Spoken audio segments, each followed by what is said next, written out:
a predator with 4 million subs, a murderer with over 1 million followers, and a streamer that killed his girlfriend for a donation. This is the Horrible YouTuber Iceberg. I made this iceberg myself and it's only made up of the truly terrible. I've made it so that as we go deeper in the iceberg, the more depraved the YouTubers are. So let's start at the tip of the iceberg.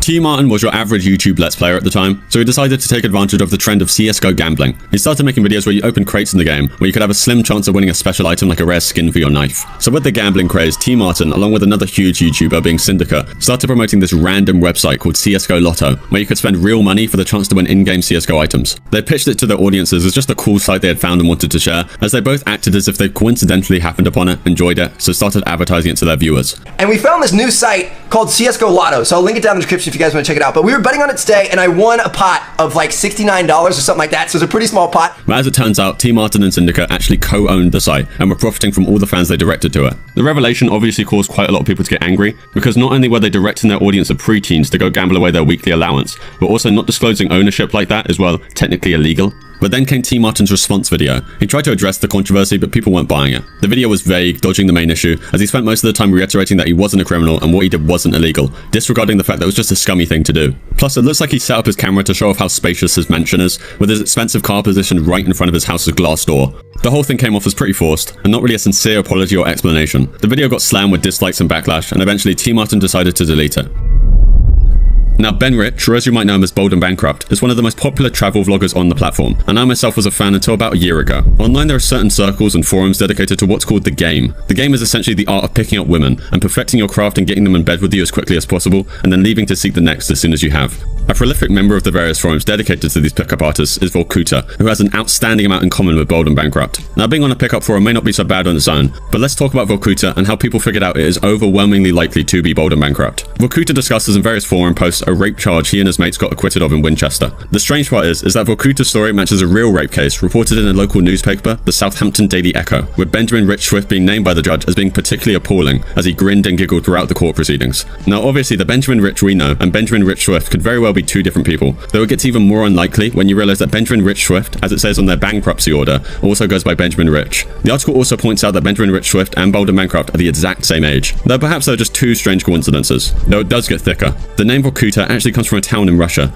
The town was actually featured in a magazine called The Spectator, written by former Soviet Union lover Ben Rich. Again, it could just be a coincidence, though Vorkuta and Bold and Bankrupt also have very eerily similar life stories, as they both lived in Brighton, are both bold, and are both around 6'3", which could all still be a coincidence. However, both their timelines in India, including running a guest house for 4 years, line up perfectly. What was supposed to be a 1-month journey actually turned into 4 years. I fell in love with India completely and ended up opening my own hotel in the country. Then there's the Russian connection, as both are into the Russian language and culture, and both describe having a Belarusian girlfriend at the exact same time. Vorkuta talks about how he gains women in great detail. His most effective method involves becoming friends with local men and older women, like babushkas, and then gaining their admiration and respect by accidentally showing them fake pictures of himself in fancy places, like sitting in a fast car in the south of France. Vorkuta then believes that this makes the locals, including the older women, spread the word about the rich foreigner who just came into their not-so-great town. After that, he drops the fake friendships with the men and older women and moves in to start getting closer with the younger women, a tactic Vorkuta calls the Schindler technique. Vorkuta identifies as an amateur photographer with a real fascination for the former Soviet Republic.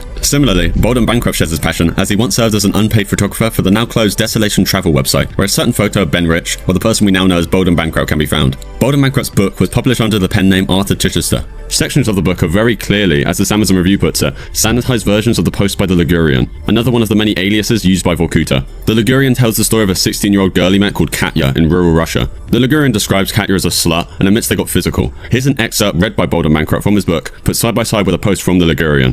Katya put her hands on my waist and leaned in to kiss me. A silence filled the closed space between us. Katya, listen, I understand, she said, cutting me off before I could finish, embarrassed that she had misread the signals. She turned and pressed the magnetic key into the slot before disappearing into the darkness of the vestibule where she once collected her letters from Antonio. The clunky steel door slowly closing with a metallic thud behind her. I turned and walked back to the hotel along cracked pavements as the rain began. The Burning Edge, Arthur Chichester, available on Amazon. Buy it. There is tons more evidence to suggest that Vorkuta and the Ligurian are Bold and Bankrupt, like this pickup forum post by user Tractor, who is heavily speculated to be Irish Partisan, which is another travel blogger. In the post he mentions hanging out with Vorkuta, who he refers to as Mr. Bold. Знаете, я хочу вас спросить, как вас зовут? Меня Lazarus Bald. And as well as Harold Boulder, a frequent collaborator of Bold and Bancroft and fellow frequenter of the forum. If you aren't yet convinced, I don't think you ever will be, and that's okay. Whatever you believe, Vorkuta, aka the Ligurian, is undoubtedly a very nasty man, as shown by the time he boasted about picking up a young hitchhiker, but then shortly after conversing and finding out that she's completely broke, he coerces her into performing a sex act on him in exchange for the equivalent of $6. I mean, imagine yourself in her shoes, driving alone in the middle of nowhere with a 40-year-old man that, as he describes it, just locked eyes with you through his rearview mirror before asking if you're willing to prostitute yourself. I mean, if you are a fan of his, just stop to think, have you ever seen him vlog at night whilst abroad? And let's not overlook the fact that all these morally questionable incidents occurred after the same individual had already been cleared of a previous sexual assault accusation. It really makes you wonder what kind of person would be acquitted in such a trial, only to then resume their fixation on pursuing young women through any means necessary. Hey guys, it's Shannon, and today I'm here to admit something pretty dang important about myself. I am a narcissist. That's right. I was fully diagnosed by Creepshow Art, whose real name is Shannon, made her name on YouTube as a commentary and storytime artist. She was known for her videos where she talked about various topics, often relating to internet drama or social issues, while displaying her artwork. Her channel was well liked for its content that blended personal anecdotes with broader commentary. But things get weird in mid-2021, and it all revolved around the website lolcow.farm, which is an internet forum known for gossip and discussion about various online personalities, though it's mainly just used to organize harassment against people they don't like. What happened was that the admins of lolcow.farm revealed that Shannon had been posting on the website. They stripped away her anonymity because she'd been self-promoting her channel and talking about herself in third person, often defending herself from insults and complimenting herself and her artwork, as well as using the forum to badmouth and backstab other YouTubers. The fallout from these leaks was immediate. Her fans were obviously angry and disappointed over Shannon's frankly strange actions, though after the controversy exploded for Shannon, she tried to defend herself with a rather complex story. She claimed that a lot of the damaging actions attributed to her were actually the work of her stalker she referred to as Amy. According to Shannon, this Amy had been harassing her for over 8 years. In her narrative, Amy is this vindictive figure who's gone to great lengths to ruin her life, even to the extent of impersonating her online and posting in her name. She claimed that Amy had even affected her personal relationships, including with her husband. However, Shannon's story about Amy raised a lot of eyebrows. People started questioning the validity of her claims, especially because it seemed so convenient and didn't really make any sense. Then came Emily Artful, another content creator, as she stepped forward with some serious allegations against Shannon and her husband. She accused them of prolonged and severe harassment, which included getting her fired from multiple jobs, causing her to be homeless. In a detailed and lengthy video, Emily chronicled her experiences and interactions with Shannon and her husband. She claimed that Shannon had been a major source of torment in her life for many years. This included allegations of Shannon creating fake accounts to defame and harass Emily, as well as threatening to release compromising images of her taken when she was just 15, but worst of all, the fact that Shannon's husband had actually assaulted Emily. Following the intense backlash from the lolcow leaks, on top of the accusations from Emily Artful, Shannon went silent for a significant period. This break from social media and YouTube was her response to the mounting controversies and the widespread criticism she was facing. However, Creepshow Art eventually made a return, but this comeback wasn't exactly a smooth or successful one. On December 31st, 2021, she uploaded a video titled The Lies of Emily Artful, with evidence. In this 2-hour-long video, she attempted to refute Emily's allegations and defend herself from the claims that had been made. In the video, Shannon tried to debunk Emily's claims, but it didn't seem to go as she hoped. Despite her intent to clear her name, the video only served to make her bad situation worse, as instead of refuting any of Emily's claims or bringing up any counter-evidence, the video seemed to further confirm the obsessive and harmful behavior Emily had described. Shannon claimed that she'd never stalked or harassed Emily, but seemed to accidentally let slip that she knew what color Emily's wallpaper was in her house, and somehow she knew of the existence of all her old Twitter accounts, Facebook accounts, old DeviantArt accounts, and MySpace account from when Emily was just 13. In the end, Shannon's return to the online world seemed to do much more harm than good to her reputation. Daddy05 is an extremely infamous YouTube channel run by Mike and Heather Martin. The channel was a family YouTube channel, seemingly typical with its pranks and daily vlogs, but it wouldn't take you long to realize that something isn't quite right with the Martins' pranks on their children, especially with their son Cody. Their videos often showed them screaming, cursing, and even physically confronting the children. The most notorious example of this is in the invisible ink prank video, where Mike falsely accuses Cody of making a mess that he'd actually made earlier himself, leading to Cody getting screamed at until he breaks down crying, all for the sake of the vlog. In another one of their pranks, Mike announced a family trip to Disneyland, but said Cody wouldn't go, claiming he smeared feces on the bathroom wall after the invisible ink prank. Heather even admitted they wouldn't have taken Cody anyways, though again showing how much they care about their son. During an interview with Keemstar, Mike and Heather confessed that the feces story was a complete lie made up for attention. Though Cody was the main target of their pranks, the couple's other children were often harassed and ridiculed to the point of breaking down on camera. Mike's response to the backlash was denial. He insisted the pranks were just for entertainment, claimed they were fake, and said that the children's reactions were exaggerated and acted out. This defense crumbled under a little little bit of scrutiny, especially as they tried to suppress criticism, even directing their followers to attack one of their main critics at the time, being Philip DeFranco. The issue started to gain international media attention. In another interview with Keemstar and later on Good Morning America, the Martins admitted that the pranks were real, but continued to claim that they weren't abusive. This did little to quell the outrage or fix their tarnished reputation. The situation reached a legal climax when Mike and Heather lost custody of Cody and his sister Emma, with their biological mother Rose Hall regaining custody. Following this, almost all the videos on the Daddy 05 channel were privatized, leaving only an apology video up. Despite everything, Mike uploaded a video on July 7th, 2017, thanking his fans for supporting him and hinting at the channel's soon return. However, by September 14th, they announced on Heather's channel Mummy 05 that Daddy 05 would no longer be active, focusing instead on family vlogs on the Mummy 05 channel, with their 3 other children being Alex, Ryan and Jake. A whole year later, on July 18th, 2018, YouTube finally decided that the Daddy 05 channel, along with all their other affiliated channels, would be terminated due to their mistreatment of their children. However, that's not the end of Daddy 05. The Martin family still uploads today on their channel simply called The Martin Family. The content is obviously far from the child abuse that it was in 2016, but I still find it strange that YouTube even allows them on the platform after all they've done. Austin Jones started out as a musician and content creator on YouTube and Vine, known for his music covers, original songs, and personal vlogs. However, most know him today for his criminal acts. In May of 2015, the website Pupfresh reported that Austin was involved with texting his underage female fans. Evidence surfaced including lovely videos of Austin instructing his young female fans on how to twerk, which I'll play for you now. Hey cutie, so this is like the first basic twerk move.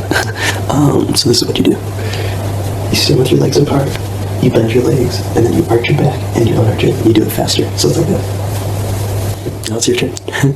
As well as sending that video to his underage fans, he also received allegations that he manipulated them into sending him nude photos. On the 15th of May in 2015, Austin announced a break from his music to attend therapy, citing his negative interactions with his fans. He also withdrew from a tour he was meant to go on and released a video titled Setting the Record Straight. In this video, he admitted to communicating with the minors for twerking videos, but denied allegations of grooming or exchanging of nudes. Austin's video was very typical of a YouTube apology, explaining how he was in a dark place at the time, attributing these reasons to his delayed response to the controversy. The video obviously received mixed reactions, with some of his fans actually forgiving him, while others demanded further action. Over 2 years later, in June of 2017, Austin's situation escalated dramatically. He was arrested for 2 counts of CP production, and a search of his phone revealed even more inappropriate texts with fans, including the exchanging of nudes. After posting a $100,000 bond, he was placed under house arrest without internet access. YouTube faced criticism for not shutting down his channel immediately, with their response stating that the controversy didn't relate to his content, so his account didn't need to be terminated. In February of 2019, Austin pleaded guilty to CP production and was sentenced to 10 years in prison, with his current release date set for New Year's Eve in 2027. Following his guilty plea, his YouTube channel was finally deleted, and he was sent to prison on the 28th of June. Lionmaker was your run-of-the-mill Minecraft YouTuber, making content aimed at children. The controversy around him started gaining traction when Drama Alert, a YouTube channel obviously known for covering controversy, stepped in. On September 19th, 2015, Drama Alert posted a video interview with a parent who accused Lionmaker of attempting to obtain nude images of their daughter. This was the beginning of a series of allegations that would completely destroy Lionmaker's career and ended in his channel's termination. In December 2015, it came out that one of the fans he sometimes featured in his videos, Paige the Panda, who was 15 at the time, was in a relationship with Lionmaker. Lionmaker then confirmed this to be true on Twitter, and then followed it with an uncensored nude photo of Paige, and then said if he gets 1 retweet, he'll post more photos of her. The situation escalated further when on March 7th of 2016, Colossal is Crazy released an expose detailing all his crimes and essentially clarifying the whole situation. Despite the mounting allegations and growing hatred towards his videos, Lionmaker's channel bizarrely continued to gain subscribers. There were also rumors that I couldn't find any solid proof of that Lionmaker had spent about 10 months in jail for trying to produce CP. On November 6, 2016, Lionmaker appeared in an interview hosted on Colossal's channel, attempting to defend himself against the accusations. However, he only dug his already deep hole deeper. 2 years later, in December 2018, Paige, the daughter of the original parent who appeared on Drama Alert, uploaded a video on her personal channel. In this video, she detailed her side of the story and her experiences with Lionmaker, and essentially clarifies all the things we already knew. Joshua Hoffman, known as Kiro the Wolf Online, was a slightly prominent figure in the furry world and a YouTuber from Pittsburgh. He gained a bit of mainstream YouTube attention when he appeared on Shane Dawson's channel, talking about being a furry. But in September 2018, things took a turn. Telegram chat logs began circulating online, purportedly showing Kiro discussing acts of bestiality and necrophilia. Alongside these logs, messages were shared alleged to be of Kiro, admitting he partakes in these acts with his own dog. Kiro obviously vehemently disputed these claims, pointing out that the chat logs were either fake or he was hacked. Yet some minor technical analysis suggested that faking these logs was nearly impossible in Telegram, as the user ID in the chat log seemed to match his real account. Kotherex, another YouTuber, uploaded a video on September 28, 2018, claiming he confronted Kiro about the logs. According to Kotherex, Kiro admitted the logs were real, but denied engaging in any physical acts with his dog, which obviously conflicts with the logs themselves and doesn't really make any sense. On the same day, Kiro did another interview with Ashley Zoe Fox, insisting that he's never done anything with any animals. He reiterated his claim of the hacked Telegram account and said that the logs were mostly fake. Interestingly, despite the contradictions between Kotherex and Ashley's videos, Kiro retweeted Kotherex's video, calling it the more accurate one. As of today, Kira's channel is still up, though he very rarely uploads. Pollution Entertainment is a Chilean gaming YouTuber who played your typical horror games like FNAF and Slenderman. Now, anyone who knows Pollution would tell you he's not a great person. He's xenophobic, often degrading and insulting other Latin Americans, like in his feud with Mexican YouTuber Super Wario Man, where he called him a Mexi monkey. His actions in 2017 at his high school were even more alarming, as Pollution was accused of sexual harassment, including sending explicit audio recordings of himself to a classmate and touching others inappropriately in the school. The behavior led to an investigation by the prosecutor's office for abusing two classmates, though nothing ever came of it. Though neither of those things are what he's known for. In December 2018, a video surfaced showing Pollution abusing his cat, Jason Kruger, by doing things like throwing him violently, kicking him, and lifting him by his tail, which actually killed him. Pollution's response to the backlash was actually quite disturbing, as he claimed he didn't care about his cats and would continue adopting them to kill them. In 2020, the issue was brought up again by Penguin Zero, who highlighted how Pollution's actions had inspired other YouTubers to commit animal abuse. Pollution Entertainment's channel was eventually terminated for violating their terms of service for animal cruelty. The aftermath of his channel saw more YouTubers imitating his actions purely for their 5 minutes of fame. Though even after all the controversies, Pollution continued to interact online, even admitting his wrongdoings in a 2020 video. He claimed that his abusive behavior was a response to being bullied, and that he had changed his mindset and gotten rid of the sick in his head after a stint in an asylum. Now, Chris Chan is a character which I'm sure most of you are familiar with. They've had several, sometimes hour-long videos dissecting their life, but we're not going to do that here as double the runtime of the video. We're just going to discuss their most infamous act and the aftermath. For a needed bit of context, Chris has been one of the earliest and most extensively documented individuals on the internet due to both their conduct online and offline. Their original YouTube account was created on May 8th, 2007, mainly featuring content relating to their fan art and their own artwork. They deleted this channel on September 11, 2008, after claiming it was hacked. However, fast forwarding to over a decade later, Chris Chan's life would be changed forever. On July 30th, 2021, audio files and text messages were leaked online, in which Chris detailed graphic instances of assault against their own mother, Barbara. They claim these acts began on the 27th of June that year. In the messages, Chris acknowledged that their actions were causing pain to their mother, who had reportedly asked them to stop. Additionally, there were also concerns that their mother may have been suffering from dementia at the time. Consequently, an emergency protective order was issued on the same day, leading to Chris's removal from the family home. They were not allowed to return or interact with Barbara until August 5th. However, they violated this order the following day by withdrawing $750 from Barbara's bank account without her permission. Initially, Chris denied any involvement, but later admitted to having online access to Barbara's bank account, as they claimed it was for an emergency. Subsequently, on August 1st, 2021, Chris was arrested in Richmond, Virginia, where they had been staying after being evicted from their home. However, today, Chris is out of jail. They posted a video on the 17th of October 2023 called Setting the Record Straight, where they said they were proven innocent in court and was subsequently released, and that he had to sit in jails for the sins of the online trolls, and then calls himself a reincarnated Jesus Christ. Aside from the reincarnation part, Chris is telling the truth, as on the 8th of August 2023, all charges against Chris were formally dropped. However, that doesn't change the fact that he admitted to his crimes in what he thought was a private setting. Nick Bate, someone you probably wish you'd never heard of, created his first YouTube channel, Dr. Nicholas Bate, in 2009. The channel focused on vlogs and just general lifestyle content, like house tours and talking about his interests. However, it wasn't his vlogging that brought him to notoriety. Nick's personal hygiene habits, or lack thereof, became a point of ridicule. He admitted to not showering or cleaning himself properly, only ever washing his hair. His dental hygiene was also so poor that it led to most of his teeth just falling out and the rest becoming yellowed. But more disturbingly, he admitted to being a coprophiliac, revealing that he often smeared feces on his wall. His attitudes towards employment and relationships were also interesting, to say the least. Nick expressed a desire to be a house husband to an underage wife, where he'd do nothing but just sit around all day. In a psychiatric evaluation in 2015, Nick disclosed having homicidal thoughts towards his family members, attributed to what he called their conservative views, though he claimed that he'd never act on these thoughts. The most serious allegations against Nick emerged in 2015. He was arrested on charges of incest involving his half-sister Amber when she was just 6 or 7 years old during 2009 to 10. The case involved deeply disturbing and graphic details I can't even begin to tell you that related to his coprophilia. Nick had even publicly stated that he believed paedophilia should be normalized and legalized in the US. In 2016, a Kiwi Farms user documented Nick's court case, revealing that Amber, then 12 years old, was forced to testify about the grooming she experienced. The specifics of her testimony were not clearly detailed, but the outcome was. Nick was found guilty and sentenced to 16.5 to 40 years in prison. He has since attempted to appeal the sentence twice, but both attempts were denied. Stars Reflay, a Russian streamer, was big due to the trend of trash streaming, which is far from your typical gaming or vlog content. Streamers will do insane, often illegal stuff when viewers donate money, and Stars, considering he was on this iceberg, took it to another level. In his streams, Stars regularly abused his friends and girlfriend that he featured on his streams for donations. Though his first big controversy started with his former friend Valentin, who was homeless at the time. Stars has let him temporarily stay at his place, but then of course the chat starts egging on Stars to prank and abuse Valentin, like throwing water in his face and somehow tricking him into drinking urine. But when asked, Valentin just said he was cool with it, and there's no need plead for intervention. Stas, his girlfriend Valentina, and their friend Marina are drinking heavily. Someone in chat donates $1,000 to see Valentina get picked up and locked out on the balcony. Keep in mind that this was at night and it's minus 3 degrees Celsius at the time. Stas and Marina try to drag her out, and there's a fight and a struggle, but what you don't see on camera is Stas eventually subduing her, forcing her to only wear her pants, and then tossing her outside in the cold before locking her out. He then just goes back to streaming, ignoring Valentina banging on the door wanting to be let in, but when he finally does go to check on her, she's lying there, lifeless on the balcony. The stream keeps rolling as he brings her body inside and tries to revive her using CPR and slapping her face. It's all captured on camera. He's then seen starting to call for an ambulance with tears in his eyes, but keeps on streaming and drinking until they show up and pronounce her dead. After all this, Stas gets arrested and instantly banned off YouTube. He then flips between feeling sorry for her and trash-talking Valentina, even claiming that she was a prostitute and a drug user, so she would have died soon anyways. Stas faced an involuntary manslaughter charge and a 6-year prison sentence. Hey everybody, J-Dub here with another I Like Candy. I just got finished filming a review, so that's why I've got the hat on this time. But I wanted to try, I got a package. It didn't come with Justin Carmichael, known online as Jew Wario, was a YouTuber who made gaming videos and had a pretty dedicated fan base. In early 2013, Justin, facing some challenges, announced on his Tumblr that he was leaving the group That Guy With The Glasses, ran by the Nostalgia Critic. But he still planned to continue his personal channel with more gaming videos. However, on January 23rd, 2014, his wife shared on Facebook that Justin had taken his own life. In her post, she thanked his fans for their support and mentioned that Justin was dealing with financial troubles and ongoing depression at the time. Though fast forwarding to 2018, things get slightly more complicated. A few former That Guy With The Glasses and Channel Awesome producers put together a document called Not So Awesome. It detailed a lot of issues they'd had with the site's management, including claims of abuse, neglect, and manipulation within the company.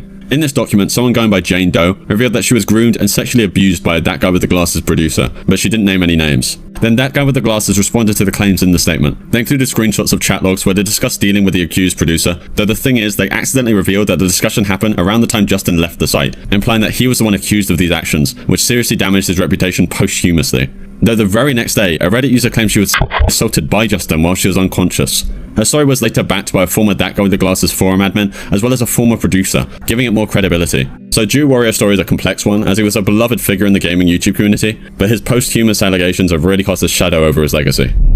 We're now moving on to Tier 4. Samantha Wolford had a small YouTube channel but aspired for more in the entertainment industry. She aspired to be a big-time actress, so she thought she could first make her mark on YouTube, discussing her life and the challenges of being a young mother. She had 5 kids, twins with her high school boyfriend, another set of twins, and a 5th child with Ernie Ibarra, who she met back in 2008, but they officially got together in 2011. Though the relationship was far from perfect, the couple had a big fight over Ernie marrying another woman in a video game. Ernie was working 2 jobs to support their family of 7, but it wasn't easy. Samantha thought her YouTube channel might ease their financial burden, but in 2015 everything started to spiral out of control. Samantha started to get sick of Ernie, and instead of just ending the relationship, she wanted Ernie taken out of the picture. She started to develop a plan with her team of friends being Jose Ponce, Jonathan Sanford, and Octavius Rhymes. Their original plan was to plant drugs and then get Ernie arrested for possessing the drugs, but it soon escalated into a full-blown murder scheme. On February 20th, 2015, Samantha called the police to say that she and Ernie were brutally attacked by a home intruder. Samantha was supposedly bound and gagged but managed to free herself, though Ernie was nowhere to be found. The police found Samantha looking visibly shaken by the incident, however we know that's not what actually happened. In reality, Samantha and her friends brutally attacked Ernie in his home, kidnapped him, and eventually he was shot dead. His body was found in a remote area near a lake. People have speculated about why Samantha would go to such an extreme, as some think she did it for the fame, while others believe it was because Ernie threatened to leave her and take the kids. In the end, all 4 of them were sentenced to prison. Jonathan and Jose got lighter sentences as they were only included in the kidnapping part, but Samantha and Octavius were convicted for both the kidnapping and murder. Alyssa was your typical beauty and lifestyle content creator, and she had a channel where she shared makeup tutorials, fashion tips, that kind of stuff. However, I could not find a single re-upload of her videos anywhere, so I guess no one cared enough to back them up. The only surviving content I could find were a few screenshots and photos of her makeup. Though either way, behind the scenes of her makeup and beauty videos, Alyssa was hiding something. Alyssa had been hiding her pregnancies. In 2017 and 2018, she gave birth to 2 babies at her home, but neither of these pregnancies were ever brought to the public light. She didn't go to a hospital or seek any medical help. What's really horrifying is that Alyssa didn't keep the babies. She hid their existence and discarded of each of them in a trash can as soon as they were born. The whole thing came to light when Alyssa showed up at hospital with heavy bleeding a few days after the 2nd pregnancy. She initially denied having given birth, but eventually admitted to the hospital staff what she'd done to the child. From there, the authorities got involved. When the police pressed her even further, they found out about the 1st pregnancy and the tragic fate of both the babies. Daywalt was sentenced to 40 years in prison. When the verdict was read, she didn't show much emotion initially, but then when asking the judge to reconsider her sentence, which had no chance of parole, she broke down. She apologized and mentioned her other daughters, hoping they'd forgive her one day. She also apologized to her ex-boyfriend Chris Madison, the father of the infants, and his family.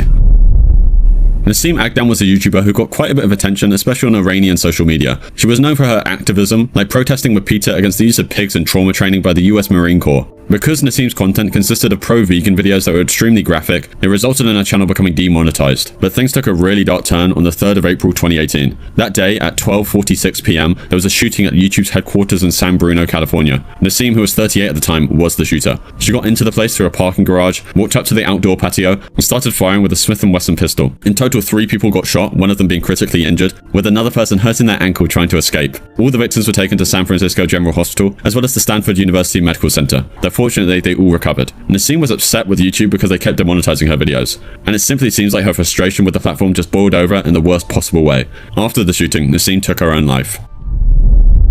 Jin Kid, whose real name is Ali Abulaban, was known for his content on TikTok and YouTube, where he gained a following for his impersonations of characters like Scarface and skits about NPCs in Bethesda games, though he's obviously not on the iceberg for these shorts. Ali reportedly installed a listening device on his daughter's tablet to eavesdrop on his wife Anna, who he very much suspected of cheating on him. At the time, Anna had actually kicked Ali out of the house, so he simply listened in using the spy app. When Ali heard a male voice through his daughter's iPad, he found himself in a fit of rage, and he said in an interview he exclaimed to himself, "Oh my god, I caught her, I caught her." He then went to his apartment where he found Anna and her friend Rayburn Barron kissing on the couch. Ali then shot and killed both of them out of pure anger. The case obviously shocked many, including his over 1 million followers across both platforms. As though they knew his online persona as Jin Kid, they obviously weren't in touch with his personal life.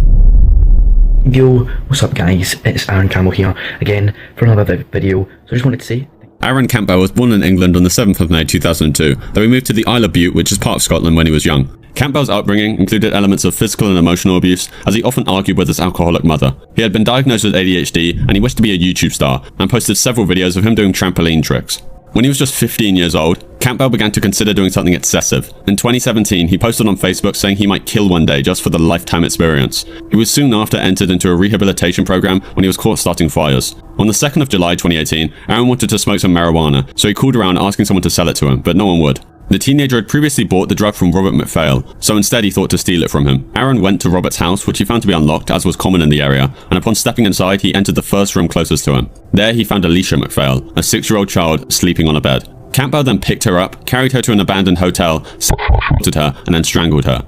The child was reported missing at 6:23 AM, and she was discovered by a member of the public at 8:45. The Scotland police charged Campbell with the abduction and murder on July 5th, 2018. He denied any involvement and pleaded not guilty when his trial began on the 11th of February 2019. The trial lasted 9 days, and the jury deliberated for 3 hours before returning a unanimous guilty verdict. Lord Matthews, the judge presiding over the court, said that Campbell's crimes are some of the most wicked and evil crimes the court has ever seen.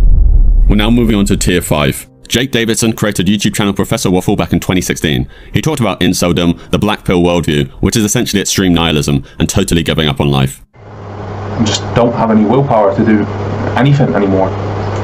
You know? I know a lot of people say, oh, that's weak-minded, that's pathetic, but dude, it's like how many years I've been working out, how many years I've been wanting and dealing with all these frustrations. You know, it's like I was just doing a session just now. I was thinking, what am I doing this for? Why do I? In his final video, Davison described himself as being really down and out and beaten by life. He didn't exactly call himself an incel, but related to people who felt they only had themselves. On the 12th of August 2021, it seemed like Jake couldn't handle living any longer. The police got a call about shots fired on Biddick Drive in the Kiam area. Inside that house, 22-year-old Davison had just shot his 51-year-old mother after an argument. But he didn't stop there. Davison left the house armed with a pump-action shotgun. Out on the street, he shot and killed an extremely young girl, as well as her 43-year-old father. Then he moved on and injured a 53-year-old woman and her 33-year-old son in a nearby house. After that, he killed a 59-year-old man in a park. Then Davison went to Henderson Place. There, he shot and killed a 66-year-old woman. Jake noticed that someone had actually witnessed the murder, and he turned to him and simply told him not to worry. Witnesses then describe him walking away completely expressionless, and in the end, he shot himself on Henderson Place. Davison was also an active Reddit user, though just the day before the shooting, he was completely banned off the platform due to asking a 16-year-old to repeatedly have sex with him, using the justification that it's legal in the UK.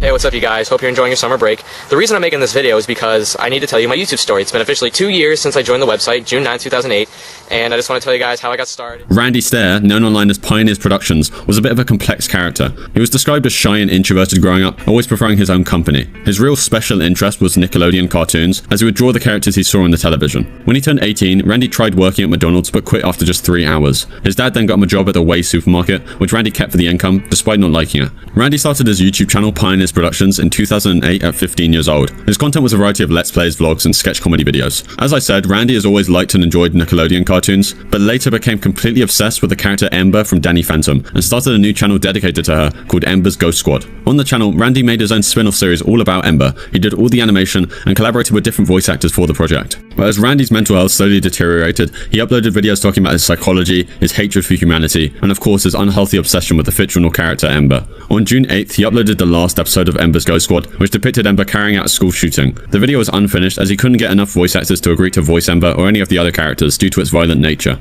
Randy meticulously documented his plans in journals and videos, talking about dying young, gender dysphoria, and his disdain for the world. Randy had written in some of his earlier online journals that he thought Ember wanted him to kill. He ultimately decided to flip a coin to decide his fate. If it landed on heads, he would just take his own life. But if it landed on tails, he would commit a mass shooting. As you can expect this deep in the iceberg, Randy scored tails. Randy hinted at his plans on Twitter and made a video touring the supermarket workplace, including all the aisles and exits. Then on the 7th of June 2017, Randy went off to his night shift at the Waze supermarket. He uploaded links to all his private videos and journals onto Twitter, retrieved 2 shotguns from his car, then blocked off all the exits within the supermarket, trapping all the employees in with him. As he walked the aisles of the supermarket, he ended up killing 3 employees. As gunshots rang out, one of Randy's co-workers, Kristen, turned to see an employee drop to the floor. She then saw Randy staring at her. They paused for a moment, but then Randy just walked away, sparing her life. Once he decided he'd finally done enough, Randy sat down and took his own life. The shooting didn't actually get that much mainstream attention, but the local community in Pennsylvania was deeply affected. The Waze supermarket itself expressed their condolences, but the store reopened only a month later.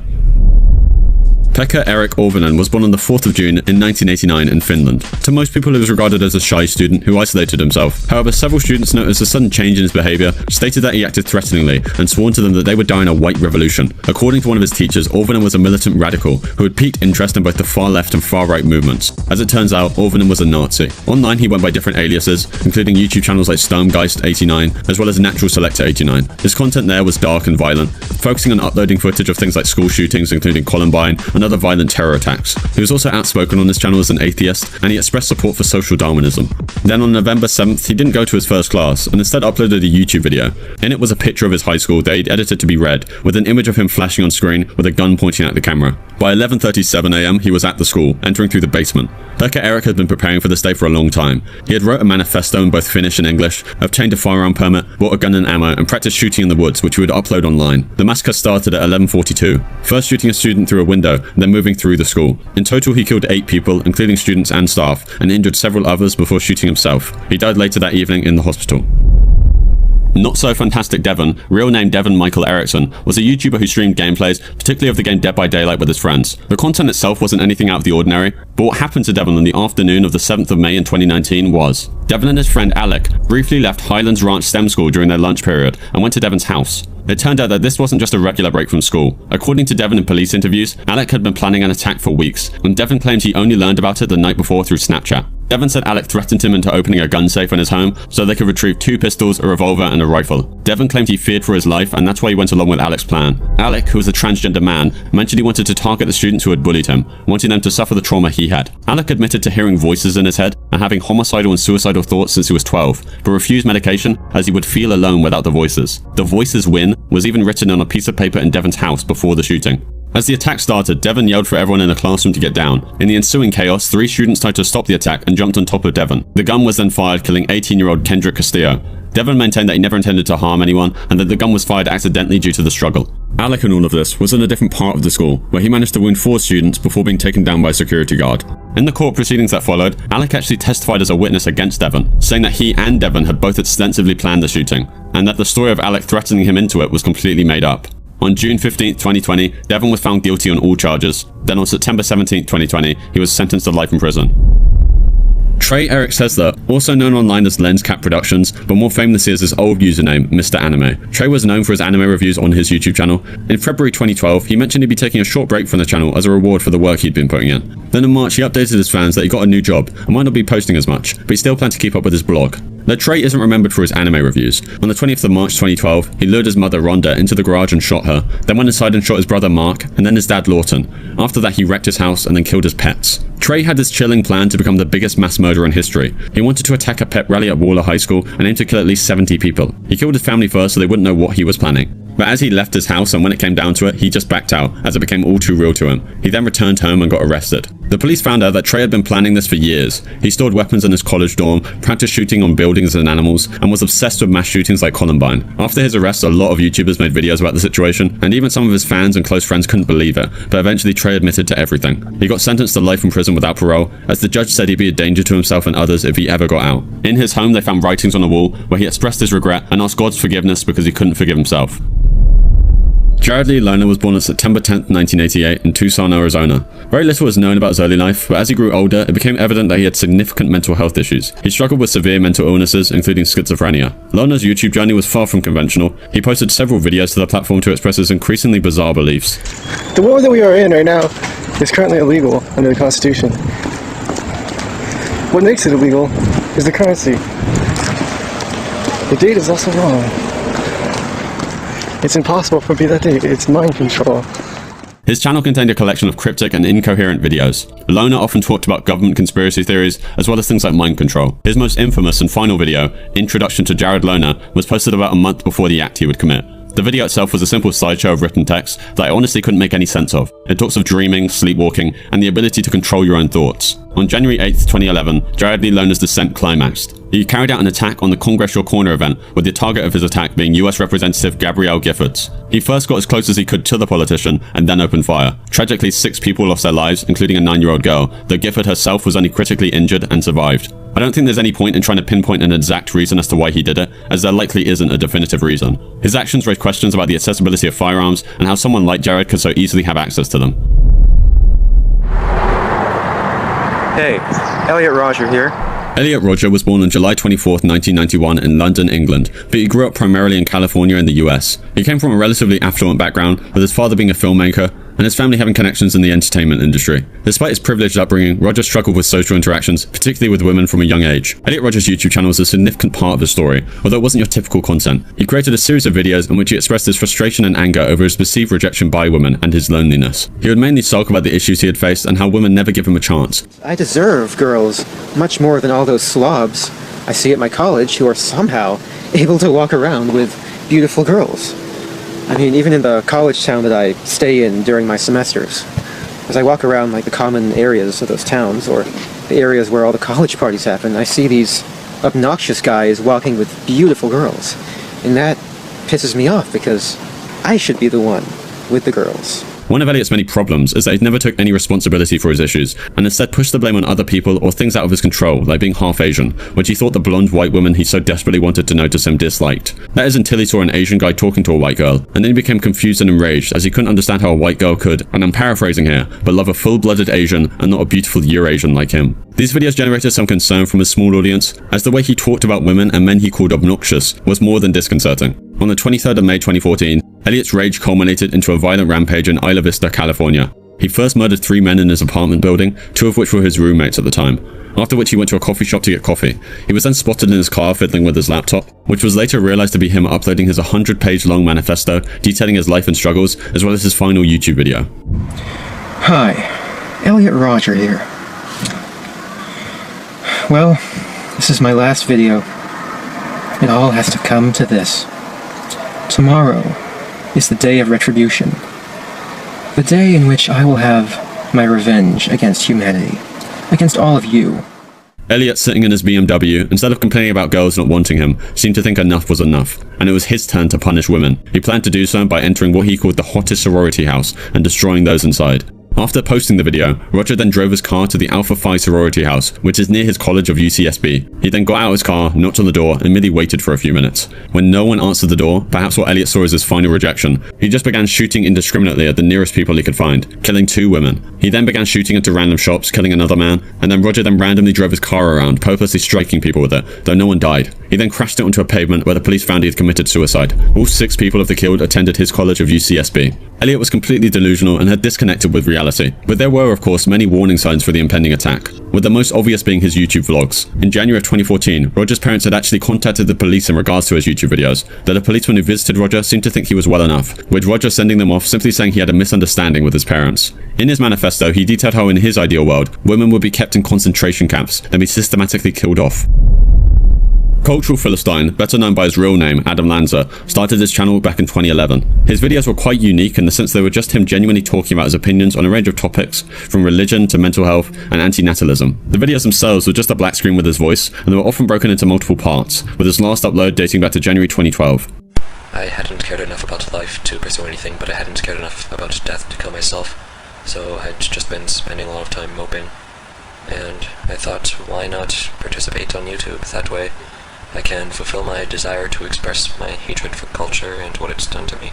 For a long time, his channel remained unknown until 2021, when it was discovered by users on a subreddit dedicated to mass killers. The channel, which had about 840 subscribers and over 25,000 views, was taken down shortly after being found. Going back to 2006, Adam himself was extremely isolated. He spent most of his time playing World of Warcraft and talking about school shooters, only ever leaving his home to play Dance Dance Revolution at an arcade. He was active on forums focused on the Columbine school shooting, where he'd post about his obsession with the mass shooters under the alias Smiggles, and edited Wikipedia articles about shooters and terrorism under the username Canebread. Though as he slowly spiraled on isolation, Adam's obsession took hold of him. In the morning of December 14th, 2012, Adam murdered his own mother, Nancy. He then drove to Sandy Hook Elementary School, where he committed one of the most horrific attacks in American history. He broke into an elementary school, and I really don't need to say the rest. The exact sequence of events is a bit unclear, but when police responded and entered the school, they found Adam had committed suicide. In total, 28 people lost their lives in the event, including 20 students of the elementary school, 6 school personnel, Adam's mother, and of course, Cultural Philistine himself. The aftermath of the attack was one of profound grief, with Adam's father, Peter, even expressing that he wished his son had never been born.